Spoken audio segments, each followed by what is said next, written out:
Welcome to Principles of Auditing, Chapter 1 Lecture, The Demand for Audit and Other Assurance Services.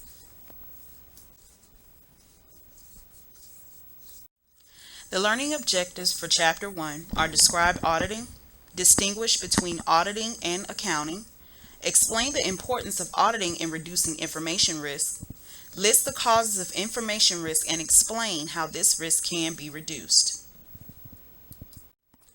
Additional learning objectives. Describe assurance services and distinguish audit services from other assurance and non-assurance services provided by CPAs. Differentiate the three main types of audits. Identify the primary types of auditors. Describe the requirements for becoming a CPA. Here's our first objective. Describe auditing.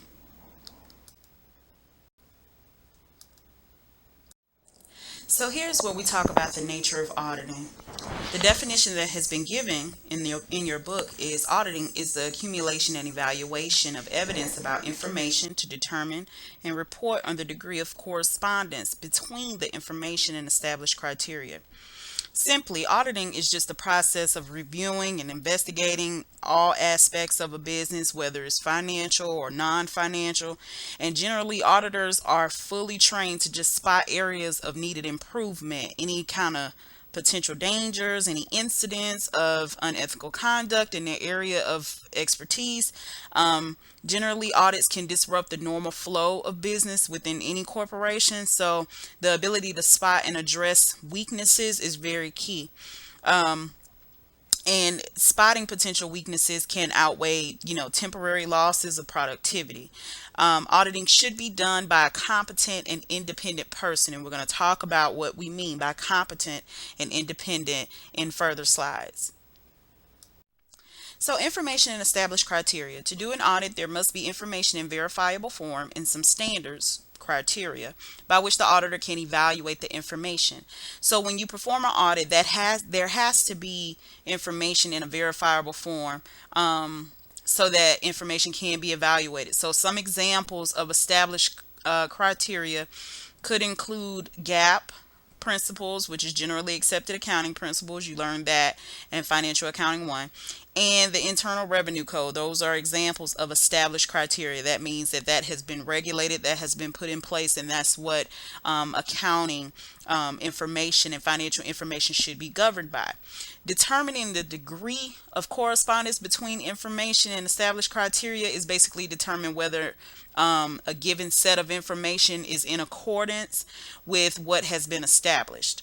So what that actually means is if you're going to provide correspondence about information that you have discovered or has been determined in the audit, you have to determine whether or not that information is going according to the guidelines that have been set by different regulations, different principles, different standards such as GAAP and Internal Revenue Code.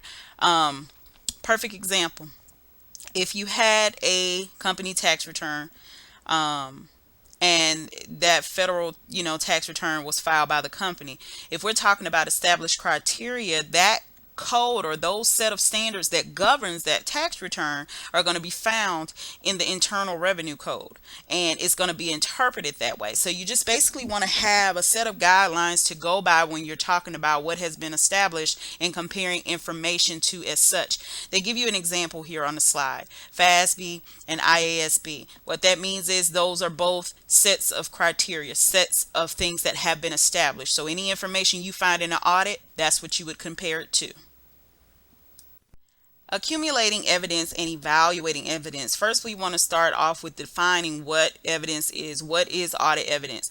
So audit evidence just refers to information that is being collected and reviewed of the financial transactions of a company, in addition to their internal control practices, what's going on the inside in the environment, and any other essential factors that are going to be required for the certification of those financial statements. Now, the type or the amount of the considered you're auditing evidence is just going to vary significantly based on the type of organization that's being audited, in addition to the required scope of the audit. Because if the audit is not over the entire corporation or all areas of the financial statements, then that's going to depend on the amount of evidence that will be pulled or will be collected. It's important that whoever is doing the collecting, that they of course document everything along the way. But the main objective of any audit is going to be to just find out the compliance that the company is using as far as their financial statements, and making sure that they're following the guidelines correctly. So how we talked about the criteria that we're governed by. We talked about GAAP. Other things are IFRS, International Financial Reporting Standards.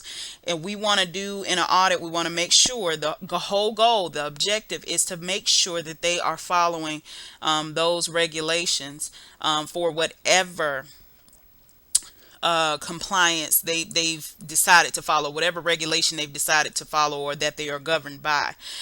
So there are some different methods of obtaining audit evidence.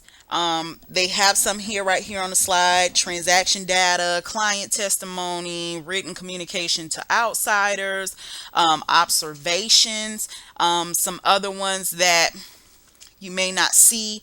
You may have to do some analytical reviews, meaning you might have to conduct a study of some different trends and ratios and fluctuations and historical data to come to some conclusions.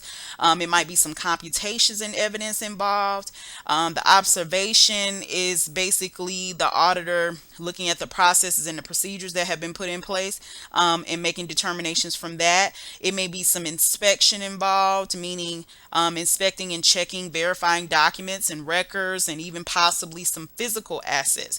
So all in all, when we look at gathering and evaluating evidence, there are a lot of different levels that an auditor will have to go through in order to make sure that compliance is applicable to what is going on within the corporation.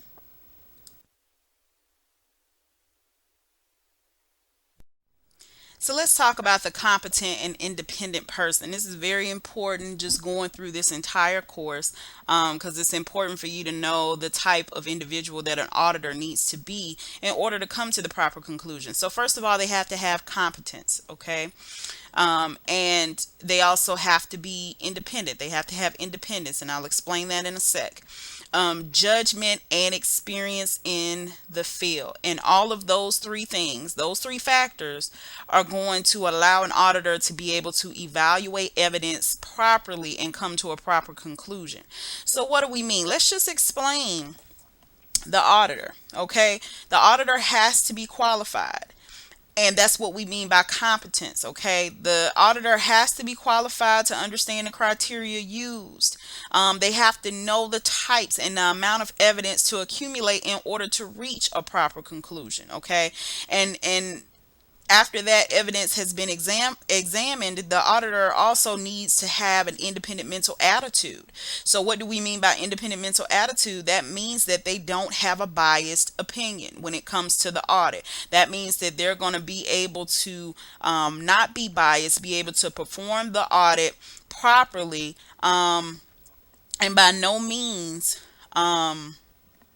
can they have a goal in mind of just being, having independence.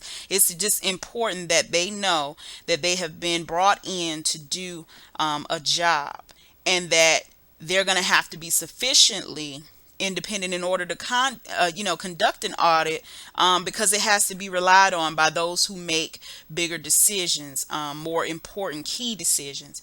So if, let's just say, for example, if an auditor is a company employee, so they are an internal auditor, then they can't be declared sufficiently independent. But if they are an outside auditor, they should be completely independent, meaning they can't form any kind of bias against the company, because they don't work for the company. They've been simply hired to do that audit, which means that they are attesting to or definitely saying that they are coming in with unbiased judgment, that they are coming in with the proper experience in order to do the audit, and that they are competent enough to understand all of the rules, all of the codes, and all of the regulations in order to make a proper conclusion. This is just an example of a potential audit report, and we just want to look at just a few things about this particular example. Notice that it is in essentially in a memo format, and it's not necessarily or verifiably a memo, but it is kind of that tone. And this just is basically reporting the findings, and it's the final communication step, okay, for auditors, is to report what they have collected, what they have found, what they have evaluated, and then some recommendations on how to potentially improve. So this is an example of a tax return and an audit on a tax return. So they're looking at, first and foremost, starting with who is the competent and independent person. Okay, the person who is auditing is the Internal Revenue agent, and then the process of collecting evidence.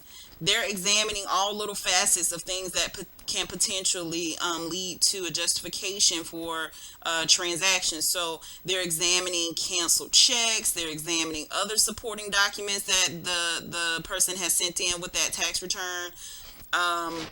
The information that they've gathered from it is basically the federal tax return that was filed by the taxpayer. And then at that point, they're going to compare that, because you know how we talked about criteria. They're going to compare the criteria, which is the Internal Revenue Code and the interpretations of the Internal Revenue Rule Book and regulations. They're going to compare that to the information that is on the tax return that the taxpayer filed. Okay, and that's how they're going to gather, and that's how they're going to determine if there was some deficiencies present, or if there is anything that seems like it may or may not be missing.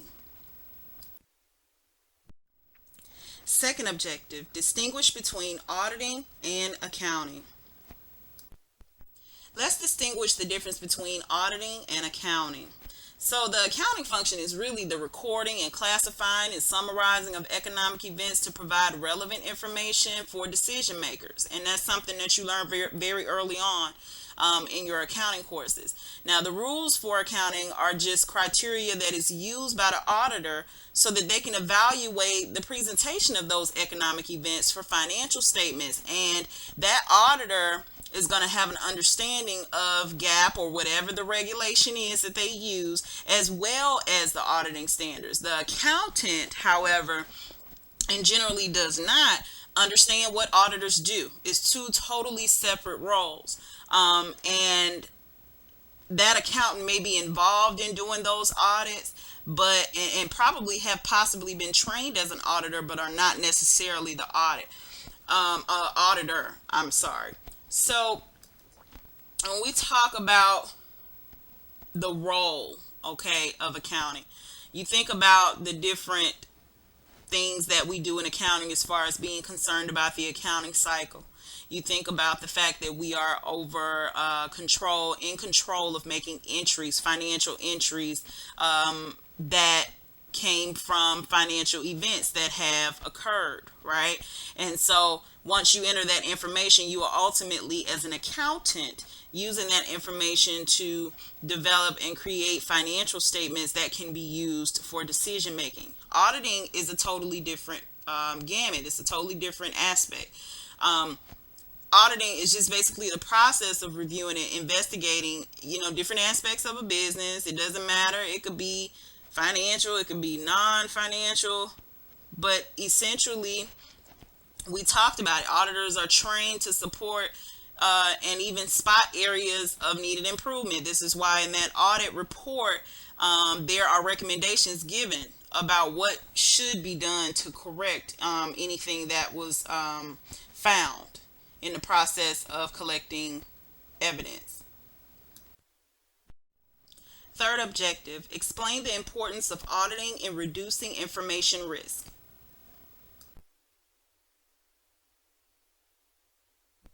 So, what is the economic demand for auditing? We have demand driver. Auditing has always been in demand, maybe not high in demand, but it has always been in demand. And what is the demanding part about it is the fact that information for every corporation, even for individuals, is at risk. So, we have to make sure that auditing is in place because as long as information is at risk, that means that fraud and a lot of other things are at risk. Okay. So the need for auditing, again, has always been there, it has always existed in the line of business. However, certain scandals back prior to the Sarbanes-Oxley Act of 2002 really put a spin or put a demand even further for auditing services because the Sarbanes-Oxley Act of 2002, as you should know, regulates financial practice and governance for corporations. And so the entire goal of the Sarbanes-Oxley Act was to protect investors. And what are we protecting them from, or for rather? We're protecting them by making sure that any financial information and statements and everything that they read is accurate.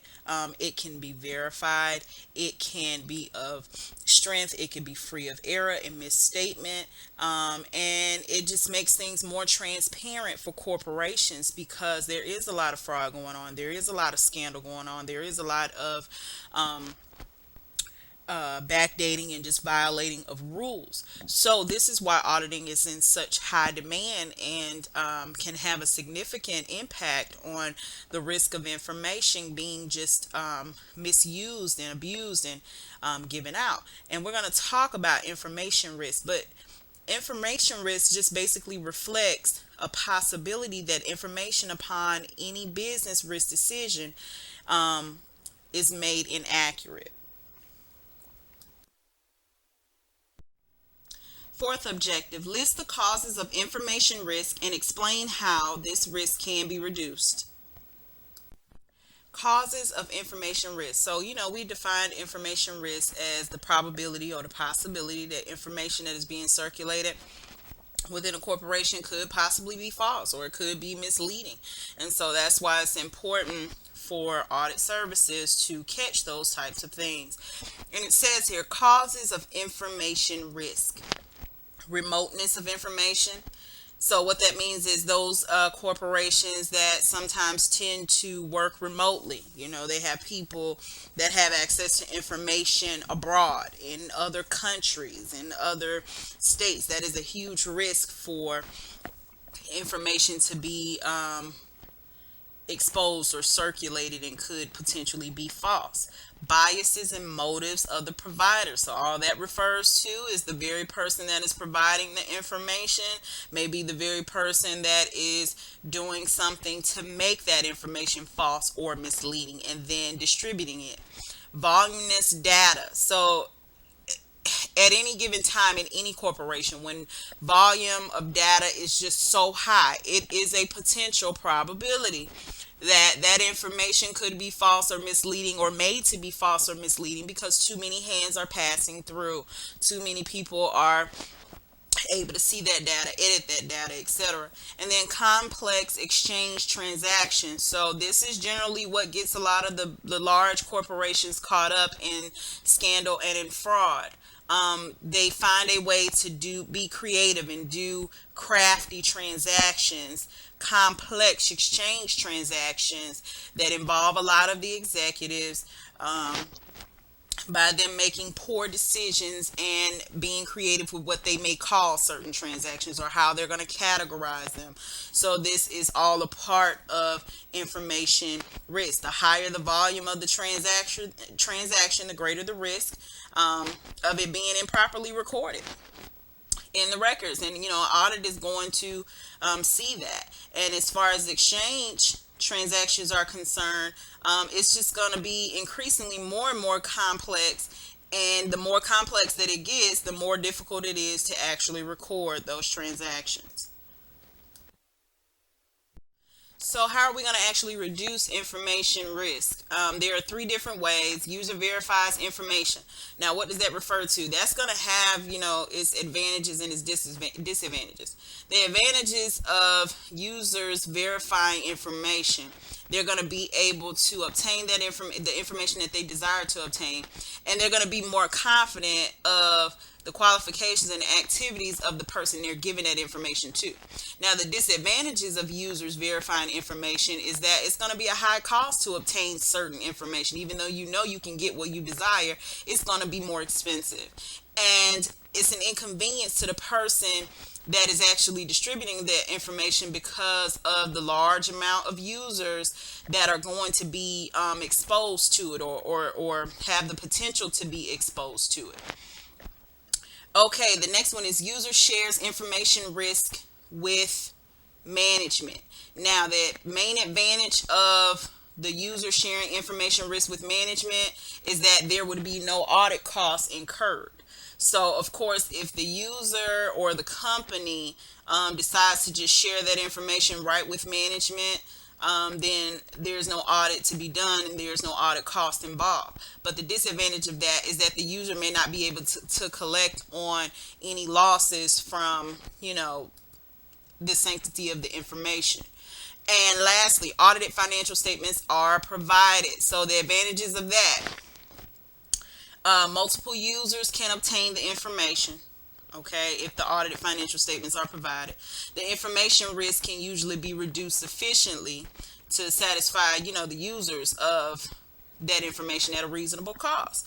And minimal inconvenience to management is obviously going to happen because they're only going to have one auditor, the same person who audited those financial statements. But the disadvantage of that is it might not meet the needs of just every single user. And the costs obviously are going to be higher because if it's a smaller company, they get to charge more because it may potentially be harder to pull information as opposed to a larger company that has access to those things.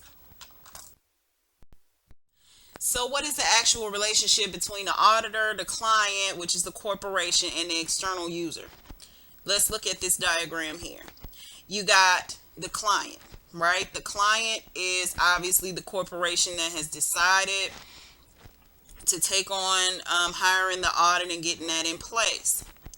The client themselves, meaning the corporation, or potentially if they have an audit committee, internal audit committee, is the one who hires the external auditor. Okay, the auditor comes in and the auditor issues a report that is going to be relied on by those who are external, meaning the investors, meaning the banks, meaning etc. It's also being relied on by the client who hired them. Now, all of that information that is being reported by the auditor to go to external users such as investors and shareholders and banks and all of those external individuals, is going to help for them to either provide capital to a client, okay, provide money, additional funds so that the client can fund, projects, whatever it is they choose to do with that. And in turn, the client or the corporation is going to provide financial statements every single year to these external users in which they have gotten additional funding from. Fifth objective: describe assurance services and distinguish audit services from other assurance and non-assurance services provided by CPAs. So, assurance services. What are assurance services? Assurance services are just independent professional services that improve the quality of information for those who have to make decisions. And they can be performed by CPAs or a variety of other professionals. But just to give you some examples of what some possible assurance services could be. It could be auditing, it could be financial related,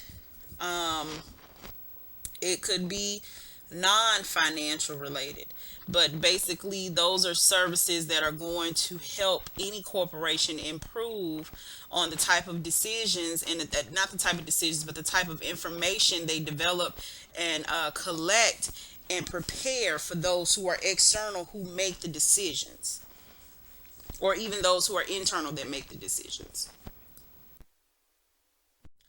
So attestation services. Attestation services are a part of assurance services, okay, and that's basically it's somewhat of a consulting service provided by a CPA, and that's where the CPA is going to express their conclusions about any reliability of written statements that is the responsibility of someone else.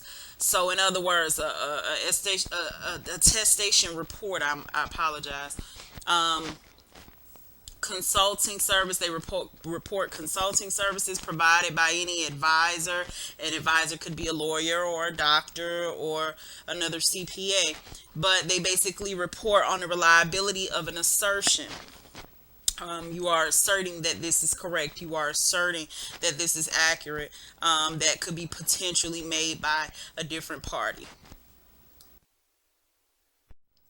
Let's look at the different attestation services. You got five different categories. You have audit, you have internal control over financial reporting, you have review, you have information technology, and you have some other services involved. Notice that the audit category and the review category are dependent upon historical financial statements. So, in the audit of historical statements, management generally will assert that statements are fairly stated in accordance with the applicable U.S. or international accounting standards. We've talked about that. Um, for the audit of internal controls over financial reporting, management will generally assert that the internal controls have been developed and they are implemented and they follow a well established criteria. For the review of historical financial statements, management might possibly assert that statements are fairly stated in accordance with whatever the accounting standards are for that corporation, which is the same for the auditing function. For information technology, that's something that's kind of relatively off course, but not really off course because it all works together. Management will assert or make some various assumptions that the reliability and the security of the information that is filed electronically is going to be accurate. And then, looking at what CPAs do, CPAs are going to provide, numerous attestation services. A lot of them are just natural parts of being, an auditor, natural parts of doing auditing functions of those historical financial statements. And this is the reason why users generally will seek someone who is independent in that area for that type of information. Objective 6. Differentiate the three main types of audits. Now let's look at the different types of audits. You have three different categories. You have operational audits, you have compliance audits, and you have financial statement audit, which is one that we commonly know.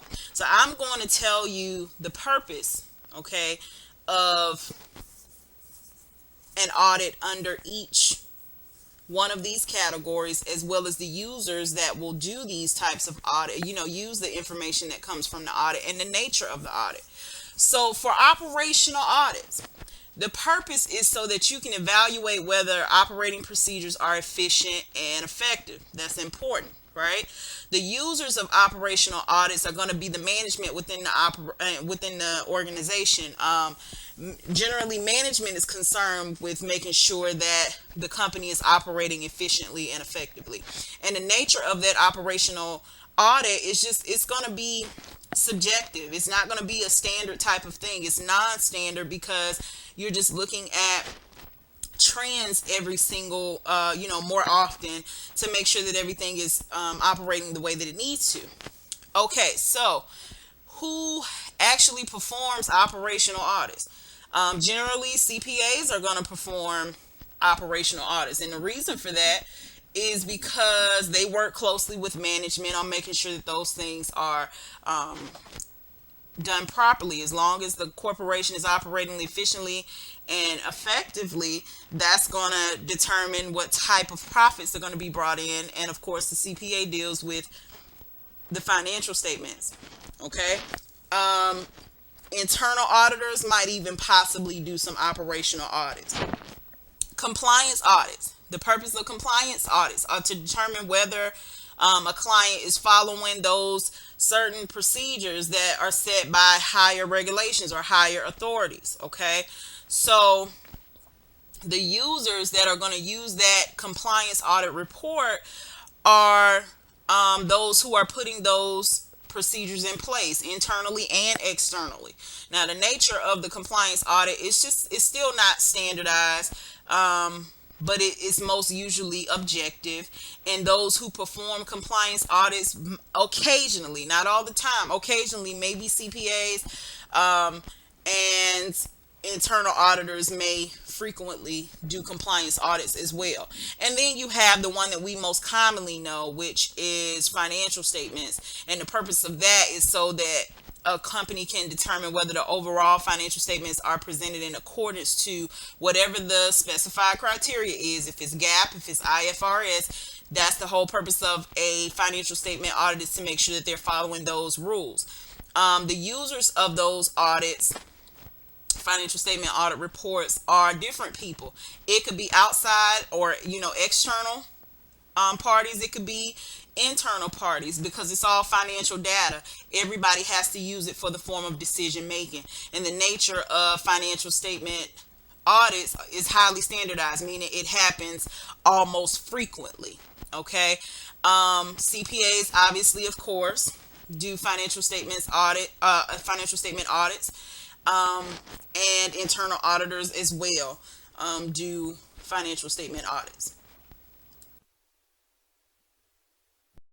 Okay, so let's go in detail some more about these different types of audits. So, operational audit. Remember, I told you the purpose of it was to evaluate whether the operating procedures are efficient and effective. So, the information that is being pulled, it could be different types of records being processed, costs within the department, and errors within that. Within those transactions, it's supposed to go by established criteria. So, if it's looking at the effectiveness and the efficiency of a company, you have to pull out whatever the company standards were in each department. They use the example of the payroll department. Evidence. You're looking for reports, payroll records, of course, any payroll processing costs. Compliance audits. Remember, again, the purpose of a compliance audit is to determine whether the client is following those specified procedures set by any higher regulations or higher authorities, right?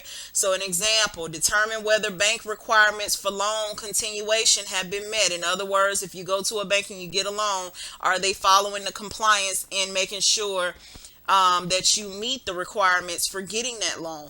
The information that they're going to be using are obviously the company records, financial statements, all of the company's information. The established criteria in which they follow is whatever the loan agreement provisions are or regulations that have been set. The available evidence is obviously the client's financial statements and calculations by the auditor. Remember how the auditor produces the report so that they can take that externally and get funding? Well, that's the evidence that has been made available.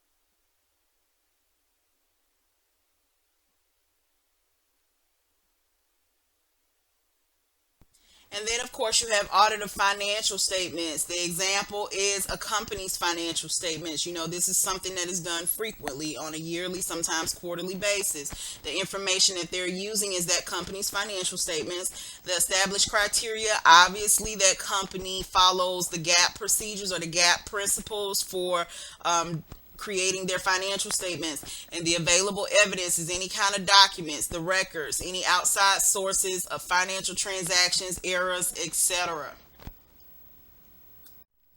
Objective 7, identify the primary types of auditors. This is just a list of the different types of auditors, and you need to know this for the sake of knowing who can really declare themselves independent, who can declare themselves competent and established and experienced.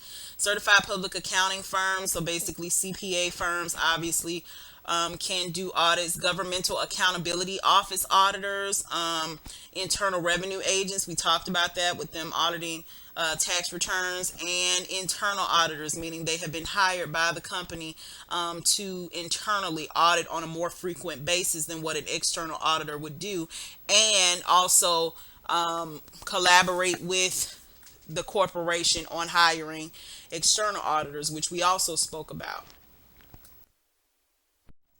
Objective 8, describe the requirements for becoming a CPA. Okay, so what are the requirements for becoming a CPA? Now, some of you potentially may go on once you leave and get your degree to get a 4-year degree, and you may potentially want to start the process of trying to take the CPA exam and eventually becoming a certified public accountant. So you have 3 different areas. Educational wise, you have to have meet certain requirements. You have to, of course, take the uniform certified public accountant exam and pass all 4 parts. And then, of course, you have to have viable work experience, and I'll go into detail what that is next. Okay, so let's talk about the actual CPA exam. The CPA exam currently has 4 different parts that you have to successfully take and pass with a grade of, I want to believe, 75 or better. The first one is auditing, which of course this class is not going to necessarily prepare you, but at least get you in the mind frame of what auditing entails, because there's obviously more that you will have to learn beyond this class in order to take that part of the exam. Then you have business environment and concepts, which really deals with corporate governance. It deals with a lot of a few areas of cost accounting, also deals with some general just business concepts that you should know. And then financial accounting and reporting, we like to call it FAIR or FAR. Is basically dealing with your financial aspect of accounting. So we're talking about, you know, assets, liabilities, owner's equity, stocks, bonds, depreciation. Those are the types of things in that section. And then regulation, that's totally based upon your tax regulation. That particular section changes obviously as the year changes because different rules and regulations are put into place. But that totally deals with your taxation area. So let's go back through those 3 requirements for the CPA or for becoming a CPA. We already talked about the actual exam, but we're going to go into it a little further. First, let's start with the educational requirement. Generally, your undergraduate degree with a major in accounting, including, you know, the accounting courses that you take. In most states, they have required 150 semester credit hours and 225 quarter credits. As of right now, that has changed. It's at about 120 semester hours, including accounting courses.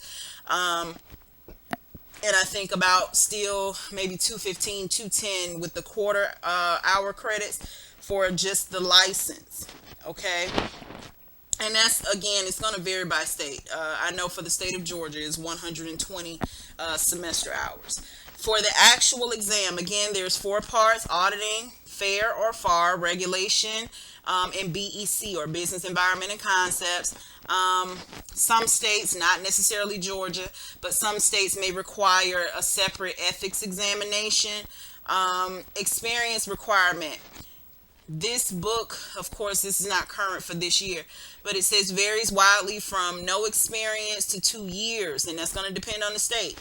Okay. Here for Georgia, all you have to do is work at least 1 year under a CPA, okay, in order for you to qualify for the CPA license.